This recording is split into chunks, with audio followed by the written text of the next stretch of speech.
This is the journey of Anakin Skywalker before the Skywalker saga even began. I'm a person and my name is Anakin. Phantom Menace was released 25 years ago, and it was a gateway to Star Wars for a whole new generation of fans. But not everyone knows the full story. That's because the final movie left out several key scenes from episode 1 that could have extended the runtime significantly. Don't do that again. Written into the original script are several scenes centered around Anakin Skywalker and his time on Tatooine before he even met a Jedi Knight, including the original opening of the Phantom Menace, which would have begun with a podrace. There may never again be hype like the one that surrounded the return of Star Wars back in 1999. And while fans were eagerly awaiting the new trilogy's arrival, it was Terry Brooks's novelisation of The Phantom Menace which infamously hit bookshelves months before the prequels ever hit the big screen. Based on the screenplay by George Lucas and not the final version of the film, it contained several scenes which never made it to the final cut of the movie. Most of what was left out involved young Anakin Skywalker in the weeks leading up to when we actually meet him on screen. Sublight's got you sorted on this, the 25th anniversary of The Phantom Menace, with a breakdown of each scene in the book and how they would ultimately connect to the story told in episode 1. I have a bad feeling about this. Instead of jumping in with Jedi Knights Obi-Wan Kenobi and Qui-Gon Jinn above the planet Naboo, this version begins with an intense pod race on the sands of Tatooine. And it's not the Boonta Eve classic that we see Anakin participate in later on in the film. This one travels through Beggar's Canyon, the same rocks that Luke would hone his piloting skills in more than 30 years later. But it's not impossible. I used to bullseye womp rats in my T-16 back home. They're not much bigger than 2 meters. Anakin had gained an early lead in the pod race through an incredibly fast start, which explains why in the next race, Sebulba sabotages Anakin's pod racing.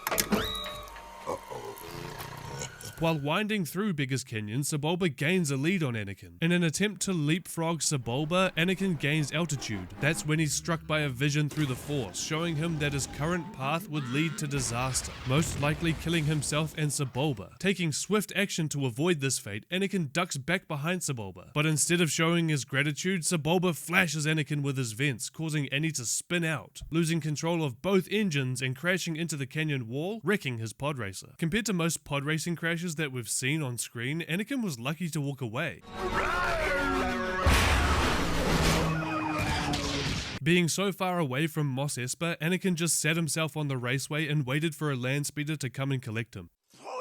And by the way, this channel is all about the finer details of that galaxy far, far away. What did you say? Sublight is home for those who want to come on out of hyperspace. Use my knowledge, I beg you. Because it's amazing what you miss while traveling at light speed. If that sounds like something you want more of in your life, then why not subscribe to the channel for more stories just like this one. We would be honored if you would join us. Anakin's master Watto was furious that he'd not only lost the race, but he'd destroyed his pod racer too. It wasn't my fault.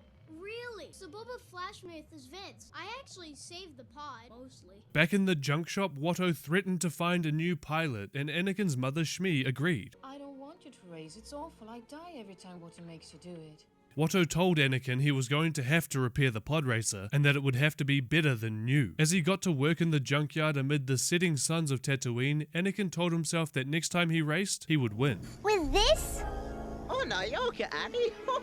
That's when two of his friends, Kitster and the Rhodian named Wold, climbed over the junkyard fence. They convinced Anakin to put his tools down and to sneak out into the Mos Espa markets to look for something to drink. Would you have preferred this to the original opening scene of The Phantom Menace? What do you think we missed by not seeing this version on screen, and do you consider it to be canon? Thanks for watching, make sure to subscribe if you're new here, and leave a like on the video if you learned something new. I'm betting you did. I'll see you next time, and remember that the Force will be with you. Always.